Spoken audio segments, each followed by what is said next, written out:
un poco la información que venimos recibiendo en estas casi 2 semanas de trabajo. Es la presentación respecto a la relación entre el derecho internacional humanitario y el derecho internacional de los derechos humanos. Y para ello tenemos el gusto, el honor de contar con un gran amigo del Instituto Colombiano de Derechos Humanos y un profesional del mayor nivel, un colombiano, dicho sea de paso, del que tienen que estar muy orgullosos, Alejandro Valencia Villa. Él es abogado dedicado a la promoción y defensa de los derechos humanos desde 1989. Actualmente es consultor independiente en derechos humanos y justicia transicional y miembro del comité académico de la Maestría de Derechos Humanos de la Universidad Santo Tomás de Bogotá. Ha sido consultor de la Oficina del Alto Comisionado de las Naciones Unidas para los Derechos Humanos, tanto para su oficina en Bogotá como para diversos proyectos en Chile, Ecuador, Guatemala, México, Paraguay, Perú y República Dominicana. También ha sido perito ante la Corte Interamericana de Derechos Humanos, fue asesor general de la Comisión de la Verdad del Ecuador y consultor de la Comisión de la Verdad y Justicia del Paraguay y de la Comisión de la Verdad y Reconciliación del Perú, y tuvo a su cargo el equipo especial de investigaciones de la Comisión de Esclarecimiento Histórico de Guatemala. Fue primer director nacional de atención y trámite de quejas de la Defensoría del Pueblo en Colombia y abogado del Centro por la Justicia y el Derecho Internacional en Washington y de la Comisión Andina de Juristas, sección Colombia. Recibimos entonces a Alejandro con un fuerte aplauso.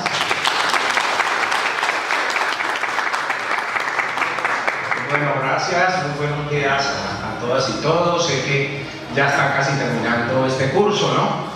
Esta ya es como de las últimas sesiones, y yo voy a hacer pues como referencia a las convergencias, a las interacciones, a las diferencias entre el derecho internacional de los derechos humanos y el derecho internacional humanitario. Yo voy a dividir la exposición como en 2 tiempos. Una primera parte que es como la más corta, donde vamos a mostrar exactamente dónde están como esas principales convergencias y diferencias entre el DIH y el DIDH, y una segunda parte que creo que va a ser un poquito la más larga, pero puede ser interesante como para resumir un poco. Voy a comentar como de manera evolutiva cómo el sistema interamericano de derechos humanos, sobre todo Comisión y Corte Interamericana, ha tenido cómo ha mirado el derecho humanitario. Entonces mira justo como un organismo de derecho internacional de los derechos humanos mira el DIH, cómo lo ha mirado, y voy a hacer como un recuento muy rápido, tal vez como de los últimos 20 años, que ha pasado en el sistema, interamericano con el tema del DIH, y así de manera práctica ustedes pueden ver la relación y pueden pues mirar estas convergencias y diferencias.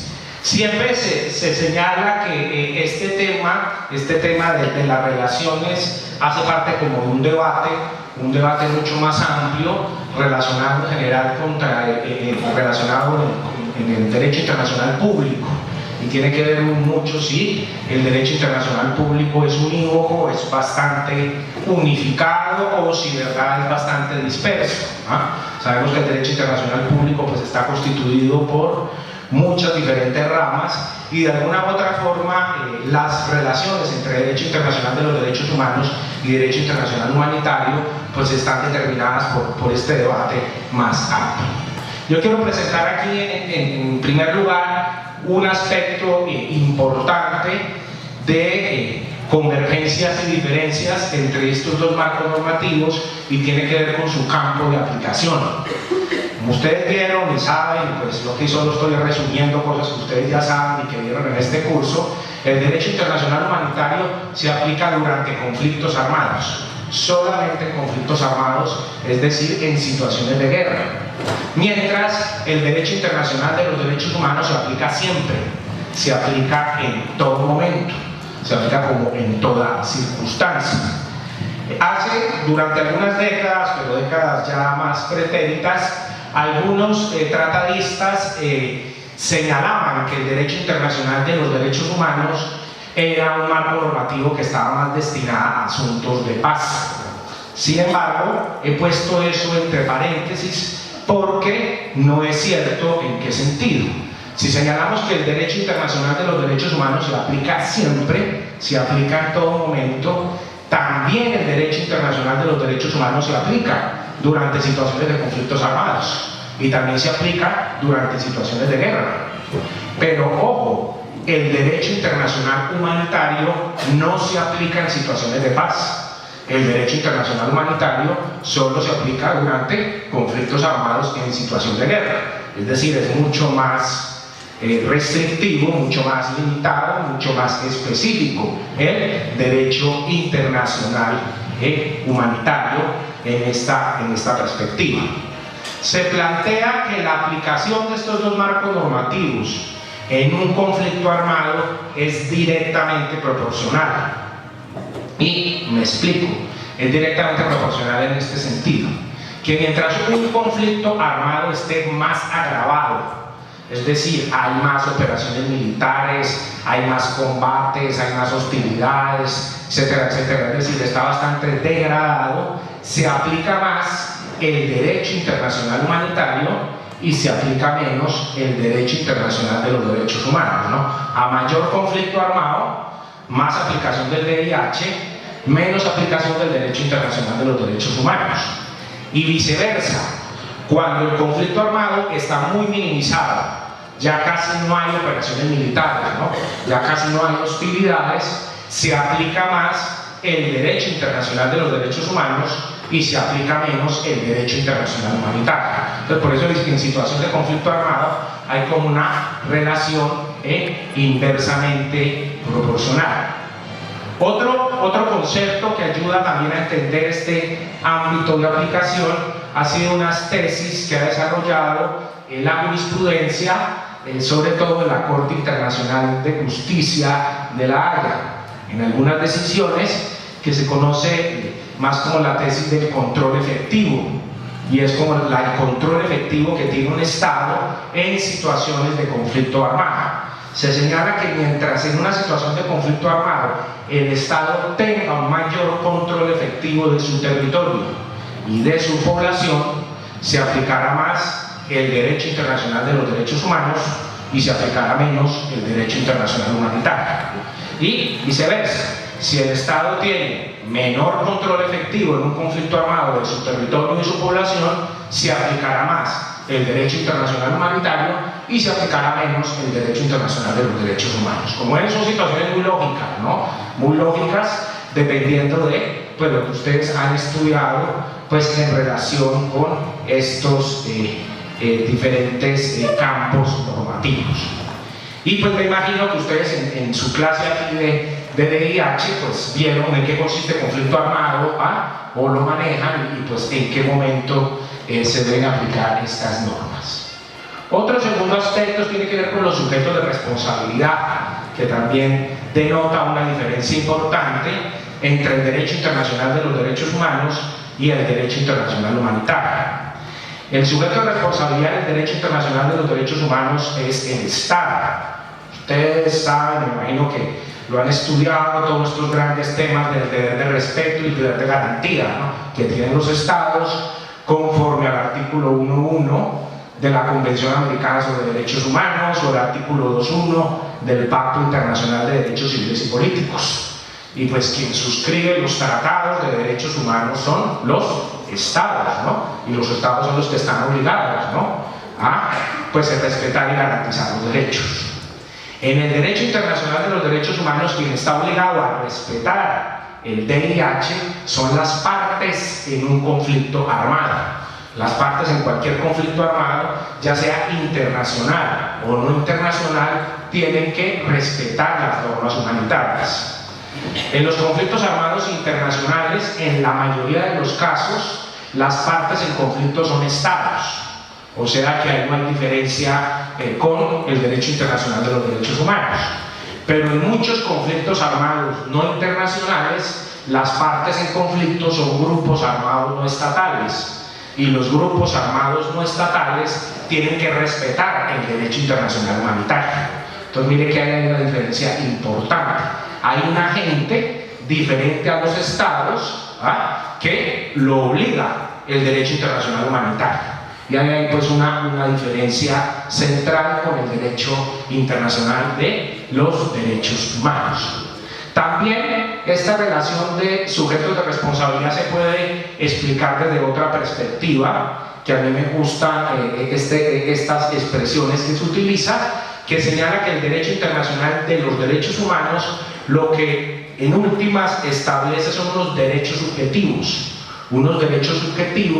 que el Estado tiene que respetar y garantizar en favor de unas personas, ¿no? En favor de unas personas que están sujetas a la jurisdicción de ese Estado. Derechos subjetivos. Mi gran obsesión del VIH. Al VIH no le interesan respetar los derechos del consumidor.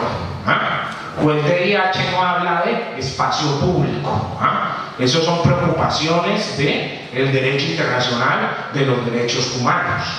Miren que ni siquiera el derecho al trabajo. Es decir, puede, y ese circulito se puede ampliar. Ese marco de convergencia. Uno después puede hablar de salud y podrá hablar después de medio ambiente, de algunas, pero donde más se tocan ambos marcos normativos es en este núcleo básico que surge, reitero, de esta norma del artículo 3 común de los convenios de Ginebra, y que es considerada pues esos derechos humanos mínimos que hay que respetarse pues en una situación de conflicto armado. Disculpen, me voy a tomar aquí un chorrito de agua. Derecho humano fundamental.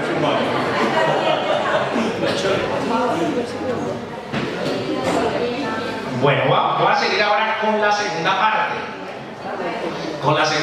Que creo que puede ser un poco más interesante, que quiero hacer referencia a cómo el derecho internacional humanitario ha sido tratado por el sistema interamericano de derechos humanos.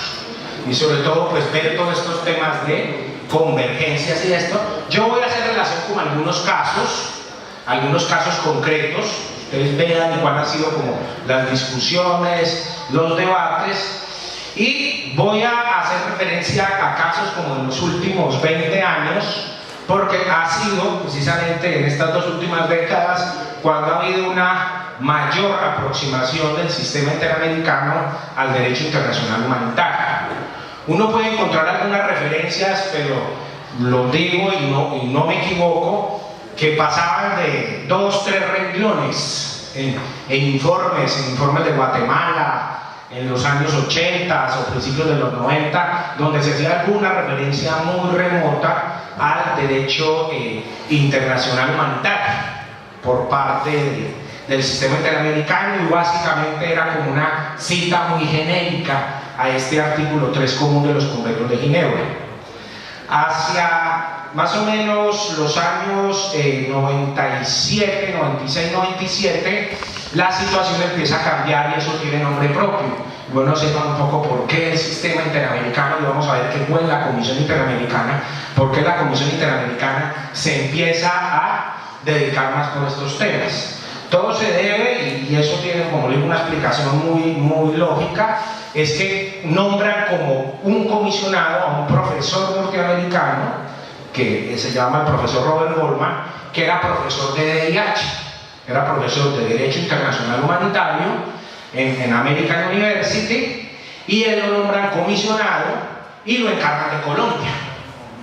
Y era que Colombia, pues con situación de conflicto armado, y él dice, bueno, yo estoy aquí en un organismo, en un sistema de derechos humanos, pero mira, pues esto hay que empezar a incorporar DIH. Les digo, esto toca empezar a incorporar DIH, y justo a partir del ingreso de este profesor uno ve que las decisiones de la Comisión Interamericana empiezan a cambiar drásticamente, por lo menos en la argumentación y hecho. Yo voy a mostrar como algunos hitos, y un hito importante es este caso. Este es un caso colombiano, yo estoy dando la referencia, el informe cuando fue aprobado del año 1997. Este es un caso conocido popularmente como el caso de la leche, y les cuento por qué es el tema de la leche. Estos fueron unos sucesos que ocurrieron en Bogotá el 30 de septiembre del año 1985, en el cual el M-19 se toma un carro de leche en el sur de Bogotá y se pone a repartir leche, ¿no? A regalar la leche como pues a los habitantes. Ustedes saben que el M-19 hizo muchos actos así un poco de este tipo, y regalando la leche pues llegaron los militares y se dio pues una situación donde algunas personas pues fueron muertas y fueron ejecutadas. Entonces en este informe tiene varias páginas, incluso yo les podría señalar ahí párrafos más o menos 131 a 142, los párrafos 167 a 178 son los párrafos, digámoslo, como más contundentes del informe, en los cuales hace referencia al derecho internacional humanitario. Es interesante porque este informe cita el artículo 29 de la Convención Americana sobre Derechos Humanos, y lo reitero porque es un artículo que después, posteriormente, en decisiones sobre esta naturaleza no se va a citar mucho, donde se dice que la Convención Americana debe ser interpretada en el sentido de excluir o limitar el efecto. No puede ser, no puede ser interpretada con el efecto de excluir o limitar el efecto de otros actos internacionales de la misma naturaleza. Así lo establece la Convención. Entonces dice otros actos internacionales de la misma naturaleza, sería aquí en este caso el derecho internacional humanitario, y de manera más particular el artículo 3 común. Y el informe, básicamente, el raciocinio es que hace que estas personas del M-19 no murieron como resultado de un combate.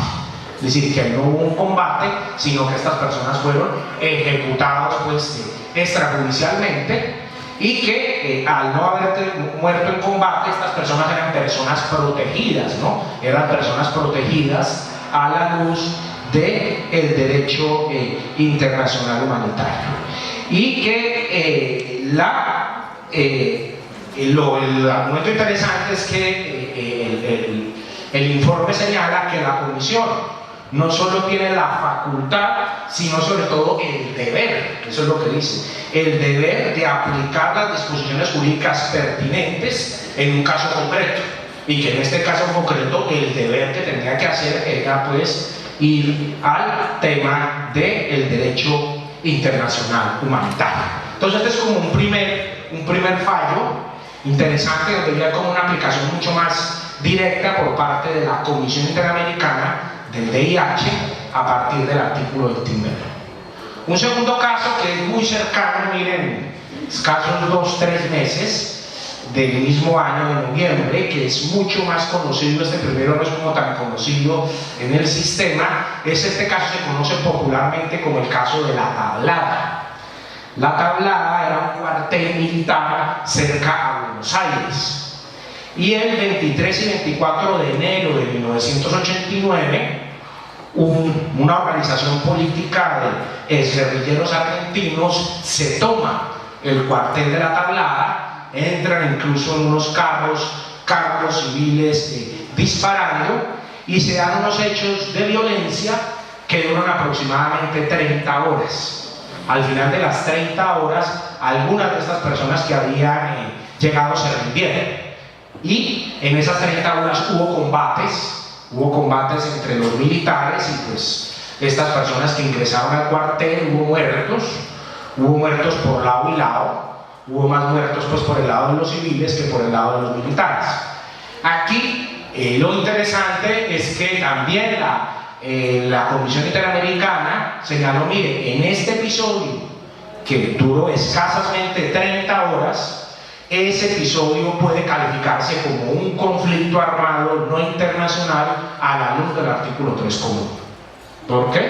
Porque serán estos elementos básicos de hostilidades de carácter colectivo que enfrentaron fuerzas y grupos armados, organizados y dirigidos por un mando responsable, que es como la noción más básica del derecho internacional humanitario. Entonces, aquí hubo una situación, así haya durado apenas esas escasas 30 horas, y como duró esas escasas 30 horas, pues era aplicable el derecho internacional humanitario. Entonces aquí hay el análisis, pues hace hace un poco referencia a que el cuartel militar constituía un objetivo militar e incluso dice expresamente que es interesante verlo que a pesar de su corta duración activó la aplicación de las disposiciones del artículo 3 común, así como de otras normas relevantes para la conducción de conflictos armados. Incluso este tema de la corta duración generó un debate académico interesante cuando se da este pronunciamiento. Salieron posteriormente algunos artículos publicados, recuerdo unos en la Revista Internacional de la Cruz Roja, cuestionando a la CNH de por qué había señalado que eran ese episodio de escasas 30 horas en un conflicto armado si esto no era una situación prolongada. Y el argumento que señaló la comisión en su momento, pues fue un argumento obviamente que no lo hizo por escrito, lo hizo más el relator, el profesor Goldman, es que el artículo 3 común de los convenios de Ginebra no exige que el conflicto armado sea prolongado. Es decir, no habla de ningún tipo de prolongación, ahí dice simplemente si se dan esos elementos, pues hay que aplicar el DDH. Digo, mira, aquí se dieron un combate, hubo unos combates, hubo entre otras personas, otras que fueron hostilidades y que pues ahí meritaba aplicar. Hoy por hoy vamos a aclarar que la jurisprudencia internacional ya ha cambiado un poco el estándar, estamos hablando del año 97, no estamos hablando del año 2015.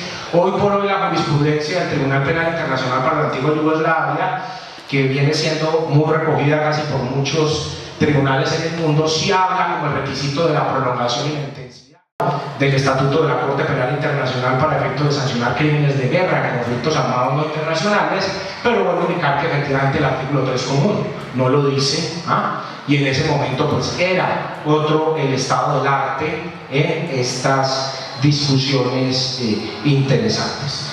Entonces reitero, esto es importante. Y aquí es relevante porque también hubo unos heridos, esos heridos aparentemente fueron ejecutados extrajudicialmente, entonces pues ya eran personas protegidas, y de que ahí pues acudir al derecho internacional humanitario pues por parte de la comisión fue importante.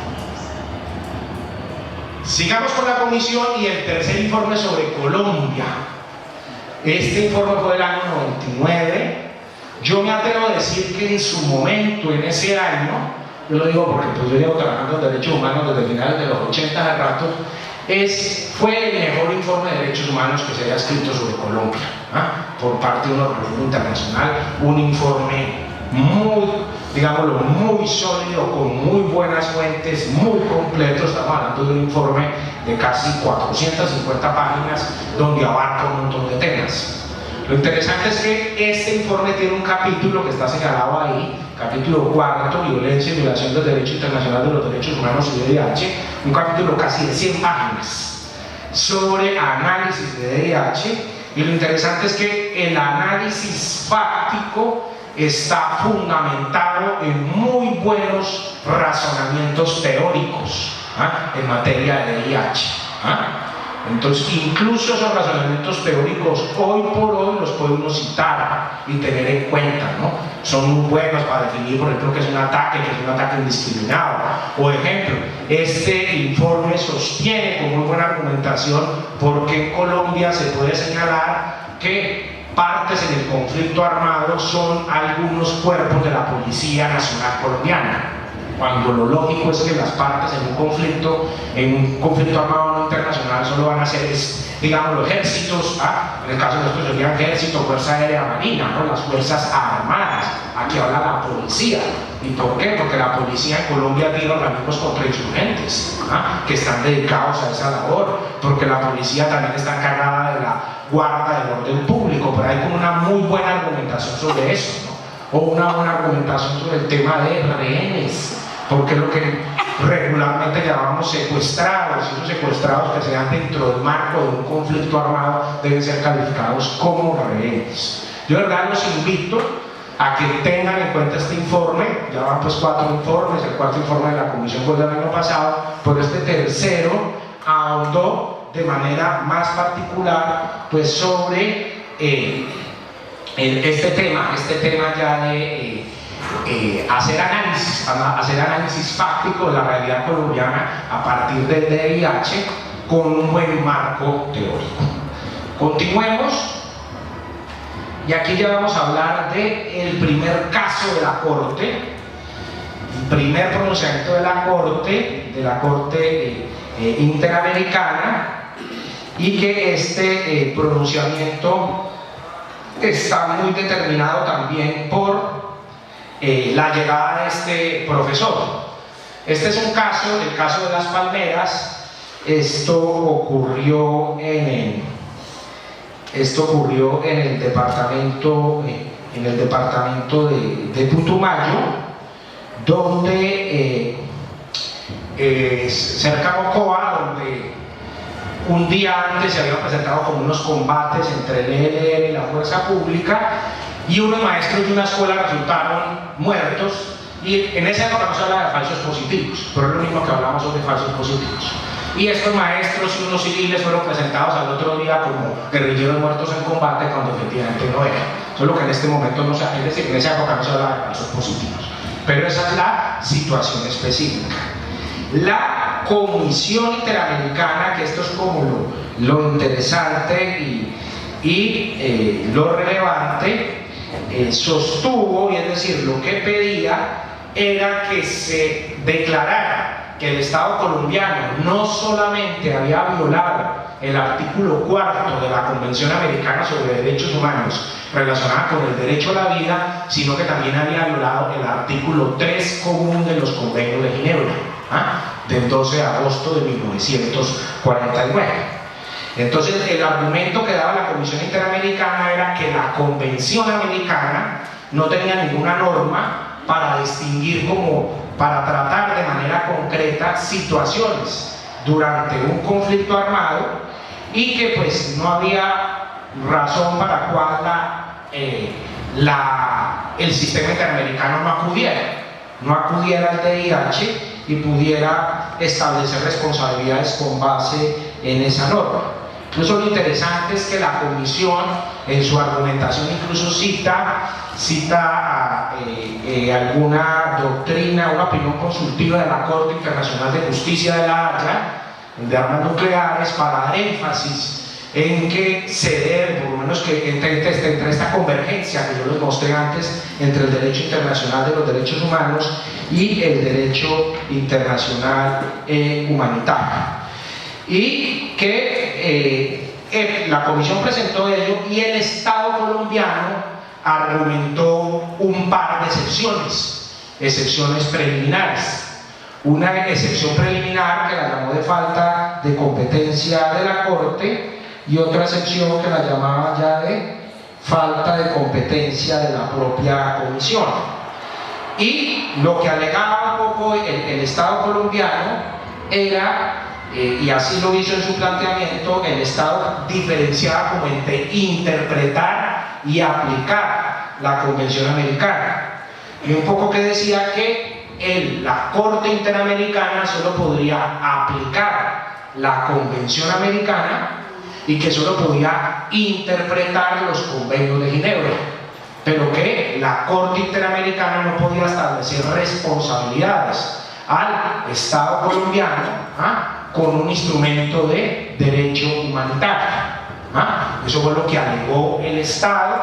La Comisión un poco le refutó, y ellos decían que la Comisión decía: nosotros no podemos renunciar, sino más o menos a la tarea de armonizar los diferentes instrumentos internacionales, y que en esa medida pues podría sin ningún problema la Corte Interamericana aplicar el derecho internacional humanitario.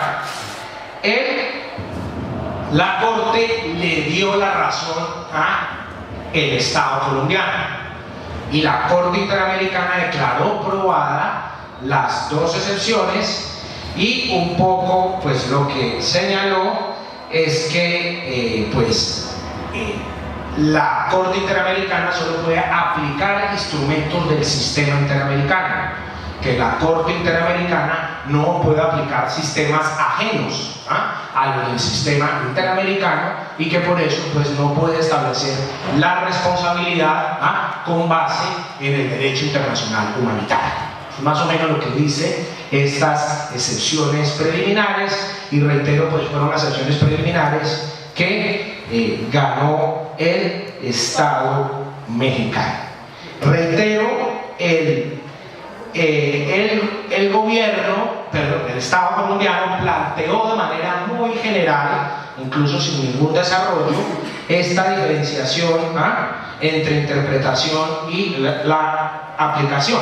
Incluso lo que dijo el Estado es: la Corte podrá interpretar los convenios de Ginebra al igual que otros tratados internacionales, pero solo podría aplicar la Convención Americana. Eso es simplemente lo que dice el caso de las Palmeras. Más adelante se da otra sentencia, incluso es en el mismo año, finales del año, en el caso Babaca Velázquez. El señor Babaca Velázquez era un guerrillero de un grupo insurgente guatemalteco que fue ejecutado extrajudicialmente por el ejército guatemalteco. Más o menos ya era también como el tema de persona protegida. Y solo hay un parrafito acá, pero es un párrafo importante porque ya hay como que la Corte se anima, que es el párrafo 209, y él dice que hay como una equivalencia entre el artículo 3 común de los convenios de Ginebra y el artículo 4 de la Convención Americana sobre Derechos Humanos. Y dice que, como lo dijo en Las Palmeras, como lo dijo en el caso de Las Palmeras, las disposiciones relevantes de los convenios de Ginebra pueden ser tomados en cuenta como elementos de interpretación de la propia Convención Americana. Es decir, retoma como el argumento que el Estado colombiano le lanzó allá. Y eso solo está en ese parrafito 209, dando a entender que puede tomar el artículo 3 común como un elemento de interpretación en esta materia. Y hay otro informe de la Comisión Interamericana, que es del año 2002, es el informe sobre terrorismo y derechos humanos. Este un informe se da como una respuesta más rápida a los sucesos del 11 de septiembre del 2001, pues el atentado a las Torres Gemelas. Y ustedes saben que a nivel internacional pues se inició toda una cruzada, una cruzada contra el terrorismo. Entonces aquí la Comisión Interamericana quería establecer como los estándares que los estados deben tener en la lucha contra el terrorismo. Interesante es que hay un capítulo donde esos estándares no solo están fundamentados en el derecho internacional de los derechos humanos, sino también en el derecho internacional humanitario. Aquí se nota pues también, digámoslo, como la participación más vehemente de este profesor Goldman, interesado en que de alguna u otra forma pues se incorporaran estos elementos en dicha decisión. Entonces esto ocurre en el año 2002. Vamos siguiendo.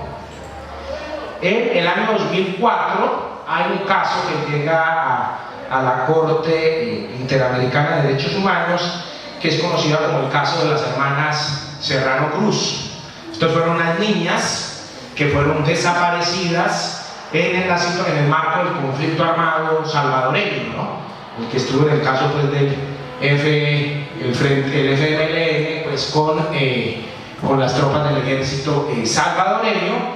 Y lo interesante es que aquí por primera vez el Estado salvadoreño propuso una sección preliminar diciendo que todo lo que había sucedido en ese caso se había dado dentro del marco de un conflicto armado. Entonces, que como se dio dentro del marco de un conflicto armado, solo es aplicable el DIH y que no es aplicable el derecho internacional de los derechos humanos. Y ahí se argumentó un poco como con lo de Las Palmeras y lo otro. Mire, es que esto es DIH, esto no es derecho internacional de los derechos humanos. Entonces, señora Corte, porque usted no tiene por qué conocer esta situación específica. La comisión, un poco lo que le alegó, le dije, mire, nosotros no estamos pidiendo, aquí ya le ha salido Goldman, bueno que sepa, Nosotros aquí no estamos pidiendo la aplicación del derecho internacional humanitario, estamos señalando de que esto es un caso de desaparición forzada, y es decir, los casos de desaparición forzada también, es decir, eso es una violación al derecho internacional humanitario, independiente o no si eso se ha cometido en un conflicto armado no internacional. Aquí ya empieza la Corte Interamericana a desarrollar un poco más, con más contenido, el tema de la complementariedad entre el derecho internacional de los derechos humanos y el derecho internacional humanitario. Aquí es cuando ya más se anima a hablar de esta complementariedad. Eso está sobre todo a partir del párrafo 111 del fallo, y dice que nada impide, esto es interesante, hacer una convergencia entre el derecho internacional de los derechos humanos y el derecho internacional humanitario. Cita la sentencia del caso Bamaca, cita un poco también que en Las Palmeras ya empieza a hablar de interpretación, y aquí incluso ahonda en cómo, por ejemplo, la Comisión de la Verdad de El Salvador hizo referencia al tema del derecho internacional humanitario, y en últimas dice que, y que esto es como lo más importante, que la Corte puede utilizar el derecho internacional humanitario para darle contenido y alcance a las normas de la Convención Americana. Entonces, en este fallo, la Corte Interamericana pues utiliza el derecho internacional humanitario para darle contenido al artículo 4, para hacer referencia al tema de la desaparición forzada. Entonces, reitero, ya es como un primer avance mucho más concreto y específico sobre el tema de la complementariedad entre el derecho internacional de los derechos humanos y el derecho internacional humanitario. Otro fallo, y es un añito después, es el caso de la masacre de Mapiripán, pues creo que por todas y todos conocidos, en el Meta, donde pues miembros de las Autodefensas Unidas de Colombia pues perpetran esta gran masacre. Aquí la Corte también señala que esta masacre fue cometida en una situación de total desprotección a los civiles, trae algunas referencias al derecho internacional humanitario, y también lo más importante, lo más interesante de esta sentencia, que eso no, digámoslo, en este momento no era muy frecuente, es que para darle fundamento como al sentido del DIH, cita una jurisprudencia de la Corte Constitucional Colombiana, cita varios párrafos de la sentencia C-225 del año 95, que es la sentencia en la cual se declaró la constitucionalidad del protocolo 2 del año 1977 para argumentar eso, y cita otra vez ese artículo 29, el artículo 29 de la Convención Americana sobre Derechos Humanos, para señalar que las obligaciones del DIH pueden ser tomadas en cuenta por la Corte Interamericana. Esto es muy sucinto, solo son 3 párrafos los que hace esta mención, por reitero, interesante lo de la cita de la Corte Constitucional y esta referencia al artículo 29 de la Convención Americana sobre Derechos Humanos. A ver, aquí otro traguito.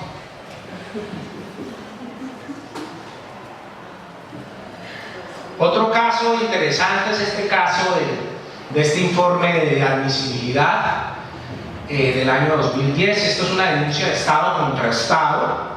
Ustedes saben, no es muy típico que los estados denuncien a los otros estados ante los sistemas internacionales de protección. Como dice un dicho colombiano muy coloquial, aquí ya que estamos en ambiente paisa, entre los bomberos no se pisan las mangueras, y más o menos los estados hacen lo mismo, ¿no? Los estados generalmente resuelven sus conflictos más de manera directa, más de vía diplomática, pero no acuden a estas instancias. De hecho, solo hasta la fecha ha habido 2 denuncias ante el sistema interamericano de un estado contra otro estado. La primera fue una denuncia que hizo Nicaragua contra Costa Rica por un caso de una situación de migrantes que fue inadmitido, y la segunda es esta denuncia, una denuncia que hizo Ecuador contra Colombia por la famosa Operación Fénix, Operación Angostura del 1 de marzo del 2008, donde murió Raúl Reyes, ¿no? El campamento que bombardeaba a Raúl Reyes, y sabemos que eso ocurrió en Ecuador, y este señor Franklin Guillermo Azaya Molina era ecuatoriano, y un poco lo que alega el Estado ecuatoriano es que esta persona fue ejecutada extrajudicialmente. Entonces esta fue la denuncia, y hay que eso es como bien interesante para en el análisis de competencia que hace la Comisión Interamericana. Mire que esto es un informe de admisibilidad. Hay unos muy buenos párrafos dedicados un poco al derecho internacional humanitario. Quiero destacar que, por ejemplo, aquí habla mucho del núcleo común, ¿ah? Aquí se restancia mucho que el derecho, que la Convención Americana y los convenios de Ginebra comparten un núcleo común de derechos no suspendibles, que buscan proteger estos derechos que yo mencioné ahora: vida, integridad, dignidad humana. Cita ya las sentencias que yo he mencionado de la Corte Interamericana atrás, señalando que pueden ser tomadas como en cuentas, como elementos de interpretación, y pues le da pues como una buena cabida al derecho internacional humanitario, citando también algunos pronunciamientos de la propia Comisión y de la propia Corte. Aquí incluso señala que el derecho internacional humanitario es una ley especial, pero una lex specialis, generalmente en latín, que es aplicable a situaciones de conflicto armado, ¿ah? Lo que implica que no significa, digamos, que el derecho internacional de los derechos humanos no sea aplicable, y muestra su convergencia, y dice que para el fondo del asunto, pues esa es como la conclusión, las normas del DIH pueden ser relevantes en el caso. Eso es lo que dice ahí, para el fondo del asunto, para que esto cuando lo vamos a estudiar. ¿Qué ocurrió con este caso?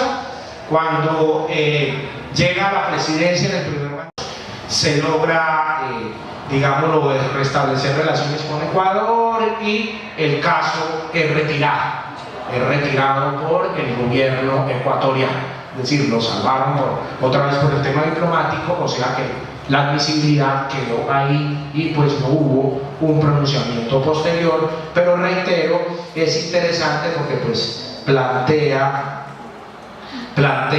esta situación.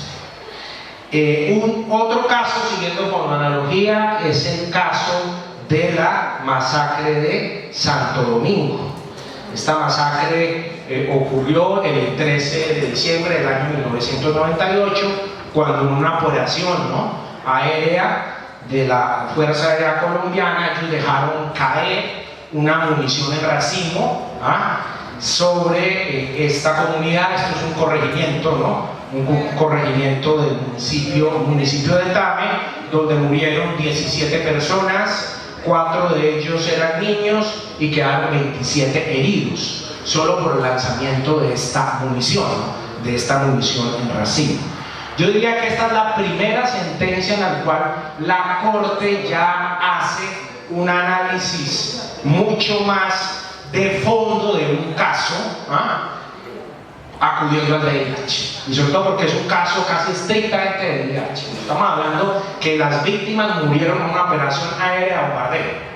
Entonces, operación aérea de bombardeo, esto sí, pues el derecho internacional humanitario, y días antes se habían dado combates entre el ejército y el ELN en la zona. Entonces aquí la Corte acude al DIH, y hay toda una utilización del derecho internacional humanitario como interpretación, como interpretación de la Convención Americana con base en los argumentos anteriores. Básicamente es un análisis de 3 principios: principio de distinción, principio de proporcionalidad, principio de precaución. Que más analiza es el principio de precaución. No hubo cuidados, no hubo cuidados en el lanzamiento de esta disposición. Y la Corte se fundamenta mucho de su decisión también en normas humanitarias, en el derecho humanitario consuetudinario, es decir, en normas humanitarias consuetudinarias en la costumbre. La Corte señala que hubo violación del principio de distinción, violación del principio de precaución, que no hubo violación del principio de proporcionalidad. ¿Y por qué? El principio de proporcionalidad en el derecho humanitario solo se predica, es decir, cuando se planean o realicen operaciones frente a un objetivo militar y que los daños resultan ahí desproporcionados, ¿no? Excesivos frente a un objetivo militar atacable. Aquí no se estaba atacando un objetivo militar, aquí se estaba atacando a la población civil. Entonces, por eso he dicho, aquí el principio de proporcionalidad no aplica, aplica es precaución, aplica es distinción.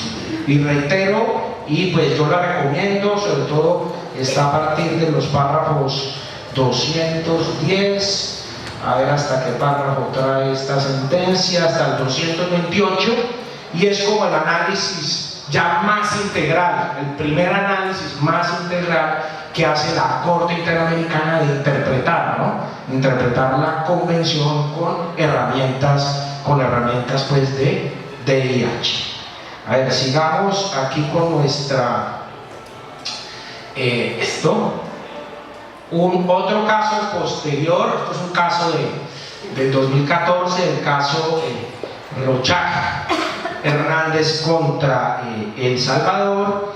Este es un caso también de desaparición de un menor de edad, de un niño, dentro del marco del conflicto armado en Salvador. Hay un párrafo nomás, que es ese párrafo que cito ahí, el párrafo 110, que hace referencia al VIH.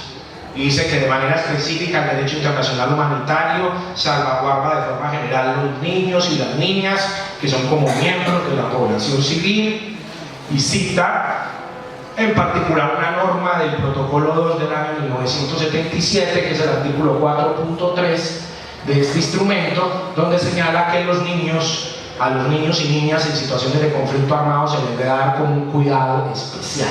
Solo es un párrafo ahí, un poco perdido. No hay pues, como un mayor desarrollo de interpretación en cuanto a lo que se desarrolla aquí. Otro caso siguiente, ya más recientes todos estos, esto ya estamos hablando de este año, el caso Cruz Sánchez y otros contra Perú. Esta es una sentencia de este año, 17 de abril del año 2015. Estos son los hechos que hacen referencia a que en la época de Fujimori, el movimiento revolucionario Tupac Amaru se toma la residencia de la Embajada del Japón el 17 de diciembre del año 1996 y toman una serie de rehenes, ¿no? Se entraron 14 guerrilleros del MRTA, se tomaron los rehenes, hubo una operación de rescate. Esa operación de rescate fue el 22 de abril del año 1997, y en esa operación de rescate se liberan los rehenes, uno de ellos resulta muerto, dos soldados resultan muertos y los 14 guerrilleros del MRTA resultan también muertos.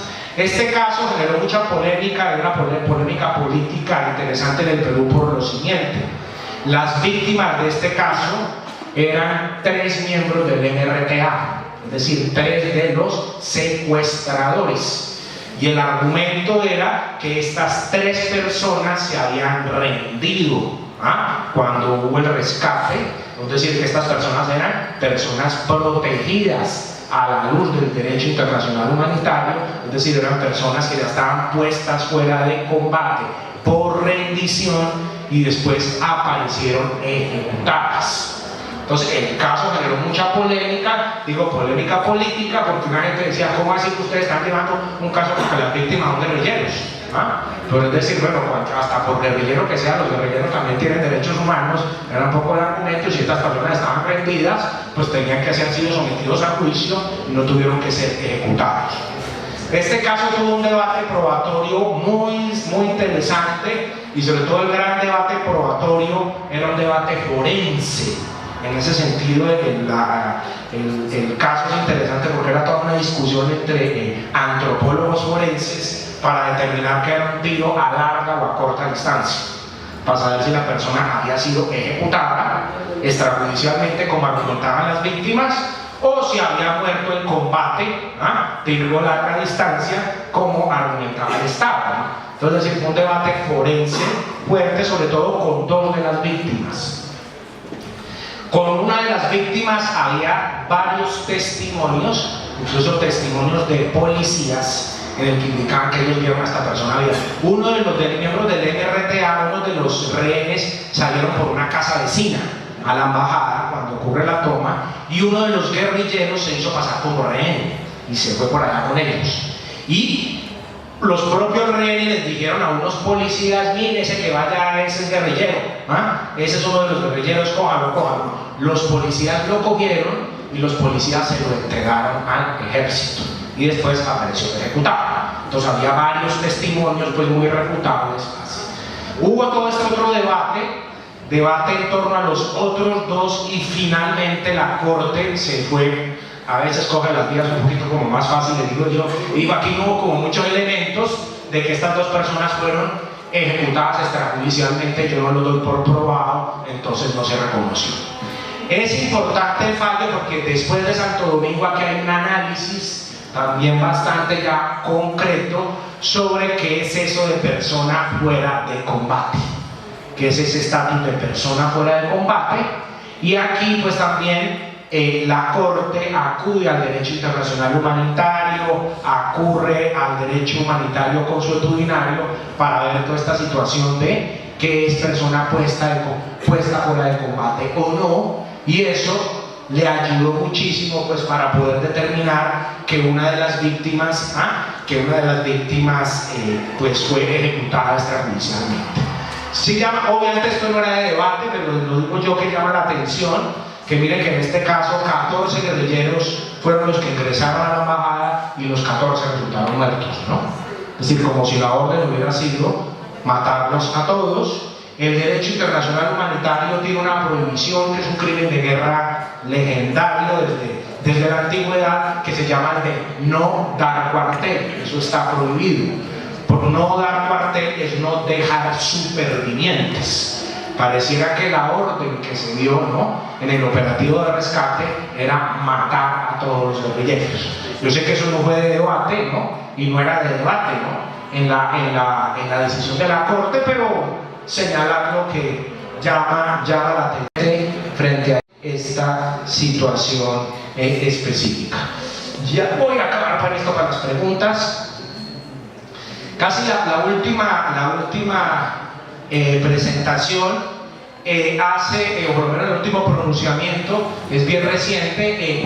La Comisión Interamericana acaba de publicar hace apenas como 2 o 3 meses un informe que se llama Hacia el cierre de Guantánamo, en junio del año 2005, y tiene un capítulo que se llama El derecho a la libertad personal en el contexto de conflictos armados no internacionales, donde la comisión intenta hacer como algún análisis en particular sobre qué se entiende de detenciones por razones de seguridad o internamiento a la luz del VIH. Básicamente lo que hace el análisis de la comisión en estos párrafos, está más a partir del párrafo 83, se fundamenta como en informes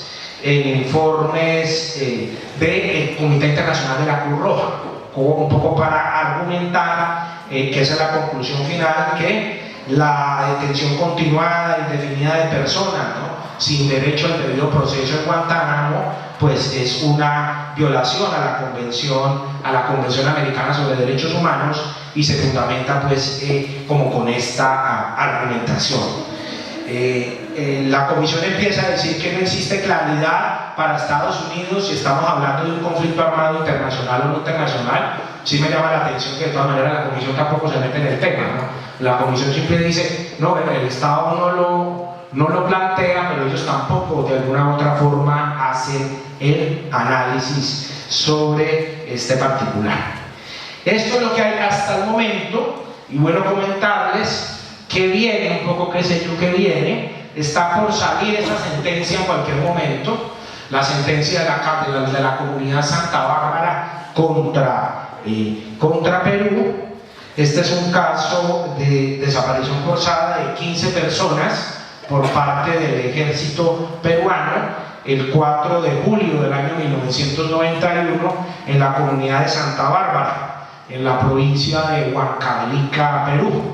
Se sabe que estas personas fueron capturadas, fueron llevadas a una mina, aparentemente una mina, y fueron ejecutados y después taparon la mina y la volaron con dinamita. Lo dramático del caso es que entre las 15 personas hay 7 menores de edad y ni siquiera eran adolescentes, ¿no? En algún pronunciamiento, ¿no? Ya más de la protección específica frente a menores. Señalo porque en las sentencias de estos dos, el caso Rocha es mínimo y ojalá que haya un desarrollo porque el caso lo amerita, ¿no? Es decir, estamos hablando, miren, 6 menores y les acabo de indicar unas edades, el caso es súper dramático y pues yo creo que ameritaría que la Corte haga pues como una condena, ¿no? Mucho más enfática en esta situación. Y un caso que sé que ya se presentó y creo que va a haber oportunidad de pronunciamiento del DIH es esto, es el caso Vázquez Durán contra Ecuador. Este caso se trata de la desaparición forzada del señor Vázquez Durán, que él era un comerciante de nacionalidad peruana y fue desaparecido en el contexto de un conflicto armado que tuvo Ecuador contra Perú en el Alto Canepa, es decir, en el año 1995. Este señor, es decir, fue desaparecido por fuerzas ecuatorianas dentro de ese marco de conflicto armado.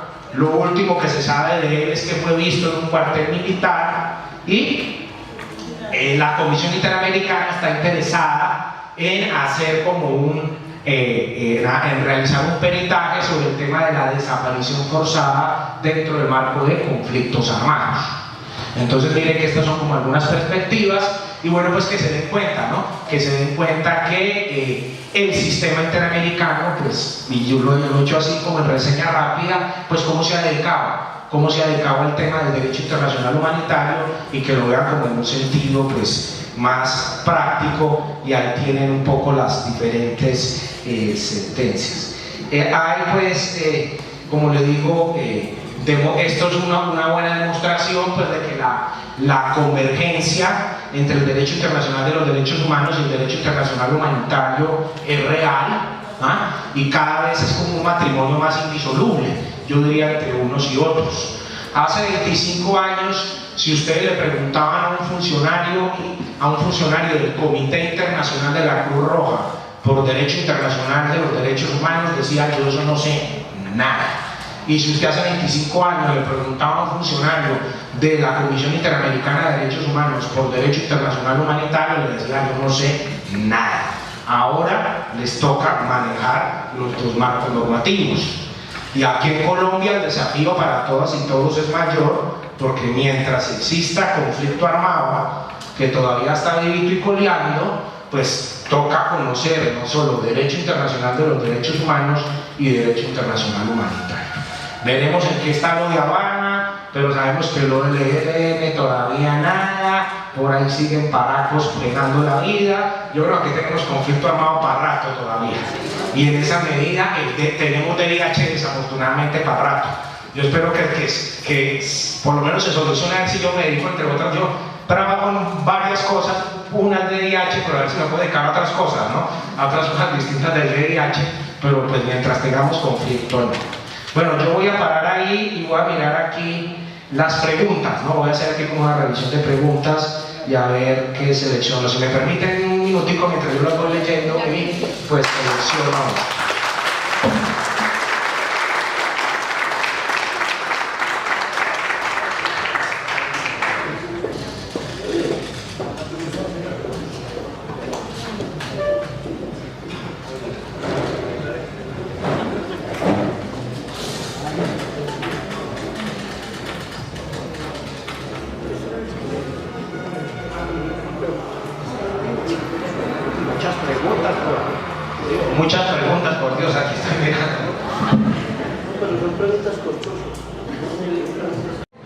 Traer a colación a alguien que nos recuerda que en un día como hoy, es decir, hoy en el año 1988, hoy es que 13 de noviembre. 13 de noviembre son. Sí.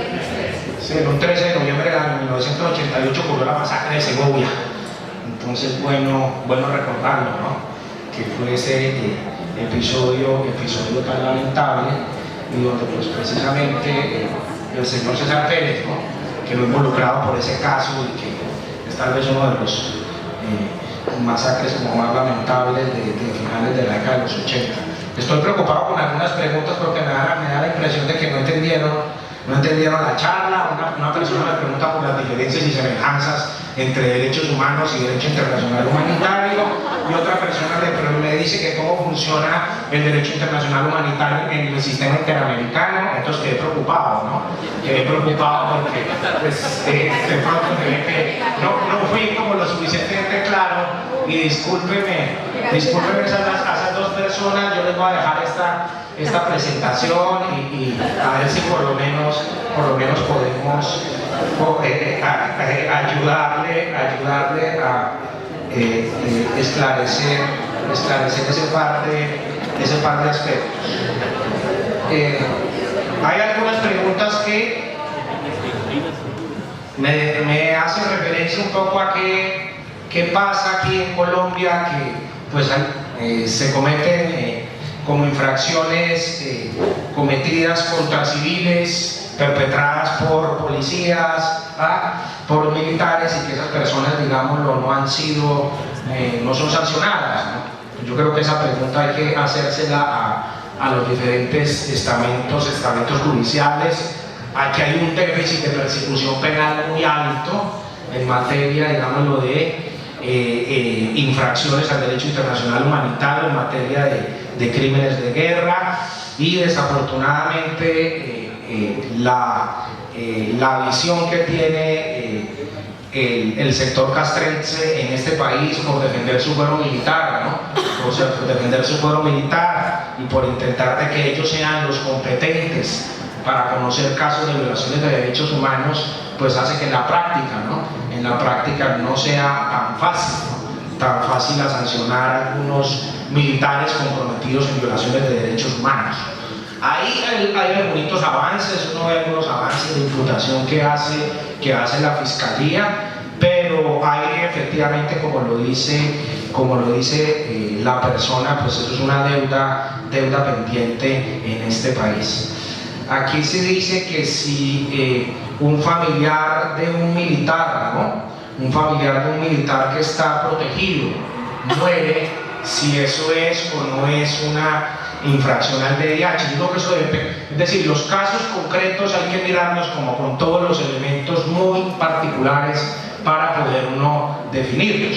Si yo digo que el familiar estaba durmiendo en el campamento de Raúl Reyes, yo le voy a decir que no, porque pues el campamento de Raúl Reyes es un objetivo militar, es decir, eso se puede atacar. Si un familiar está durmiendo en una base militar, pues tampoco. Es decir, una base militar es un objetivo militar. Hay que determinar, digámoslo, exactamente dónde estaba ese familiar, qué estaba haciendo ese familiar, para poder determinar si la persona estaba protegida o no protegida en ese momento a la luz del derecho internacional humanitario. Esto se vuelve muy casuístico, es decir, y hay que, reitero, mirar todos los elementos específicos para no poder señalar con certeza si estamos o no estamos pues ante una persona protegida o no es protegida. Alguien me pregunta que quién es rehén y que qué es prisionero de guerra, y creo que eso es importante. Para ser rehén, es decir, se requieren dos condiciones, son las que exige el derecho internacional humanitario para que se dé esta situación. Una, que en primer lugar estamos ante una persona que es privada de su libertad, es decir, estamos ante una privación de la libertad. Y dos, que a cambio de garantizar la seguridad de esa persona o para garantizar su libertad se exige algo para eso. Es decir, para garantizar su seguridad o su libertad hay una exigencia de algo. El DIH no dice en qué consiste ese algo. Ese algo puede ser dinero, ese algo puede ser incluso razones políticas, etcétera, etcétera, y ese algo se le puede solicitar a quien quiera. Ese algo se le puede solicitar a una persona natural, se le puede solicitar a una persona jurídica, se le puede solicitar a un organismo internacional. Y si se hacen dos elementos, estaríamos ante rehenes. En una sentencia bien importante, que es la sentencia de la Corte Constitucional C-291 del año 2007, la Corte Constitucional dice que básicamente la diferencia entre un rehén y un secuestrado es que el rehén es la persona que se da dentro, es decir, esta persona privada de la libertad que exigen algo a cambio, que se da dentro del marco de un conflicto armado, y el secuestrado es el que se da fuera del conflicto armado. O sea, y esto es muy importante, muchos de los casos que nosotros calificamos como secuestros en verdad son toma de rehenes, es decir, deben ser vistos como toma de rehenes y deben ser investigados como toma de rehenes. Ahí hay un alto déficit de persecución penal, incluso por tipificar bien el delito, que eso es rehén y no debe ser secuestro, como lo ha dicho la Corte. Incluso hay un tipo penal en el Código sobre toma de rehenes. Los soldados que estuvieron retenidos, soldados y militares que estuvieron retenidos por mucho tiempo, por la guerrilla colombiana, fueron rehenes, porque la guerrilla solicitaba algo a cambio, la guerrilla solicitaba un canje, es decir, y como digo, aquí no importa si es plata o si son razones económicas. No se puede hablar en un contexto, eso es un poco más largo de explicar, pero bueno, no se puede hablar en un contexto de conflicto armado no internacional de prisioneros de guerra.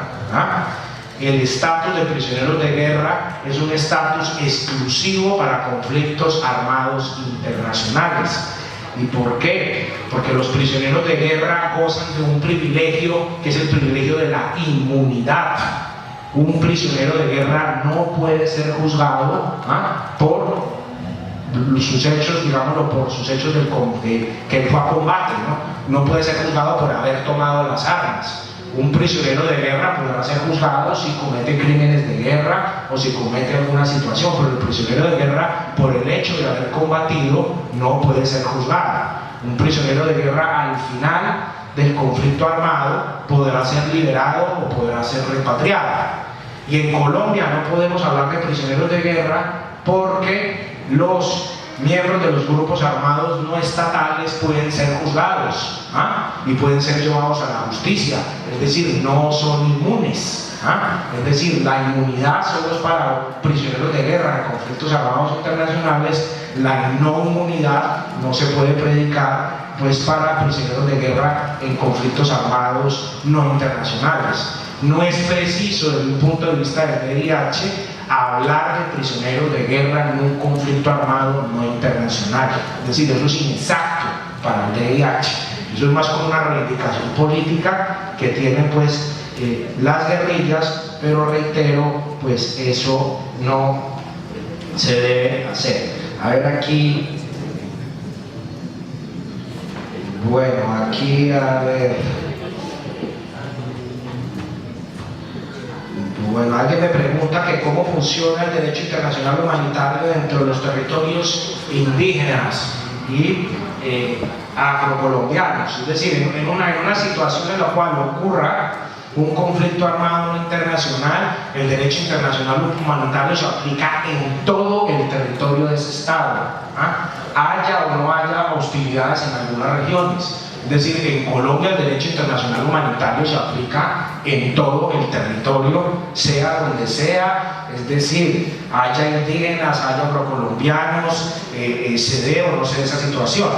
Ahí se ha planteado una cosa, digámoslo, todavía más difícil, es que las comunidades indígenas, las comunidades afro, a veces lo que buscan es que por lo menos instalaciones, unidades militares no sean acantonadas en su jurisdicción, pero reitero, desde un punto de vista del VIH, eso, digámoslo, no es posible. El ejército colombiano puede ejercer la soberanía en todo el territorio y en una situación de conflicto armado también. Otra cosa pero eso es distinto, no la contesto porque tiene que ver con la pregunta, eso sería más largo, es todo el tema de la jurisdicción indígena. Digamos, la jurisdicción indígena tiene toda su legitimidad para desarrollarse, pero pues las normas del derecho internacional humanitario pues van como por otra vía que es más distinta.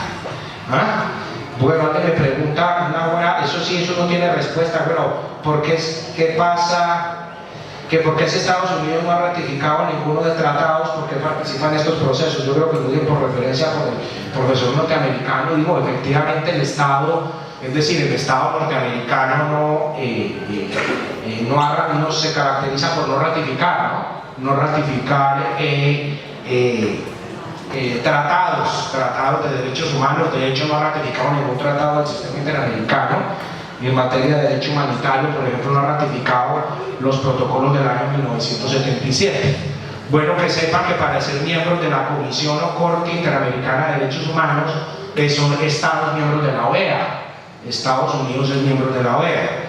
Sí quiero por lo menos decirle a quien me hizo la pregunta que los miembros con nacionalidad estadounidense que han llegado a la Comisión y la Corte ha sido y es gente decente, es decir, por lo menos son profesores. Casi todos han sido profesores, académicos, y es gente que de verdad ha demostrado su compromiso con la causa de derechos humanos. Lo digo por lo menos en este caso, yo creo que fue un privilegio para nosotros haber tenido como relator de Colombia durante 8 años al profesor Goldman, que es de nacionalidad norteamericana. Lo que ese señor hizo durante esos 8 años fue increíble, sacó ese informe del año 1999. Entonces yo creo que a veces hay que diferenciar, diferenciemos los estados de las personas, Los estados son muy odiosos y en general pues yo a veces no soy muy amigo de los estados. Por ahí hay gente comprometida, y por lo menos si quiero rescatar eso en ese sentido. A ver, ¿qué más me tuve aquí? Que si la muerte de Alfonso Cano podría ser juzgada dentro del VIH, yo creo que ahí se necesitan más elementos de conocimiento del caso, Yo he entendido, el señor andaba en fuga, el ejército lo andaba persiguiendo. Para mí es una situación más cercana, por lo menos que eso se da dentro de una operación militar lícita. A menos hay que mirar, yo no tengo la información si hay evidencias de que él se haya rendido, etcétera, etcétera. Es decir, yo no sé si, como digo, se requiere conocer de la situación muy concreta, muy específica. Obvio que si él demostró que se había rendido, etcétera, etcétera, pues sería una persona protegida y estaríamos ante un caso de una ejecución. Pero si eso se dio, digamos, en una operación de fuga y de combate, es decir, eso es como propio dentro de la situación de guerra, y no habría por qué censurar esa muerte. Bueno, a ver. Acá alguien me pregunta también que preocupado aquí con una buena, esto es más complicado. Si se trata de civiles, ¿por qué hacer la diferencia entre derecho internacional de los derechos humanos y derecho internacional humanitario? Pues les dije, pues la diferencia se hace porque una cosa se aplica en conflictos armados, otra es más general. Por tanto, todos somos civiles, pero bueno, como las guerras son más dramáticas, más graves, más complejas, por eso tal vez hay un marco normativo, más específico aplicable en guerras. Yo creo que todo lo que nos proteja, yo creo que en esto hay que pecar por exceso, porque los civiles estamos muy desprotegidos, tanto en situaciones de paz como de guerra, y pues mientras más tengamos marcos normativos que nos respalden, pues yo creo que eso es como importante por un lado o por el otro. ¿Me queda tiempo para contestar o no?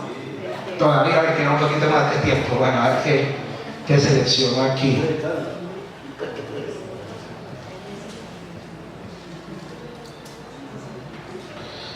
Sí, alguien me dice que qué tipo de medidas se pueden tomar para que los grupos armados cumplan las normas del VIH. Obvio, eso es como lo más difícil, Eso es quien le pone el cascabel al gato, como dicen por ahí. Es como el gran desafío. Uno por lo menos espera de que si hay un grupo que participa en un conflicto armado pues tenga por lo menos una suficiente ética, una suficiente política ideológica mucho más altruista, ¿no? Que desarrolle unas hostilidades más dirigidas contra el enemigo y que no llegue a afectar a quienes nada tenemos que ver con el conflicto ni a los bienes de esas personas que no participan en él. Es como lo dramático, y en el caso colombiano pues la degradación de nuestro conflicto armado denota un alto número de violaciones al derecho internacional humanitario, pero reitero, pues estas normas no son recíprocas y debe cada parte del conflicto la debe hacer de manera autónoma. Digo, es realmente lo más complejo y difícil, pero pues a veces por eso dicen que el derecho internacional humanitario es un poco ingenuo, un poco utópico. Bueno, ingenuo, utópico, por lo menos tiende de alguna u otra forma a satisfacer esas situaciones. A ver.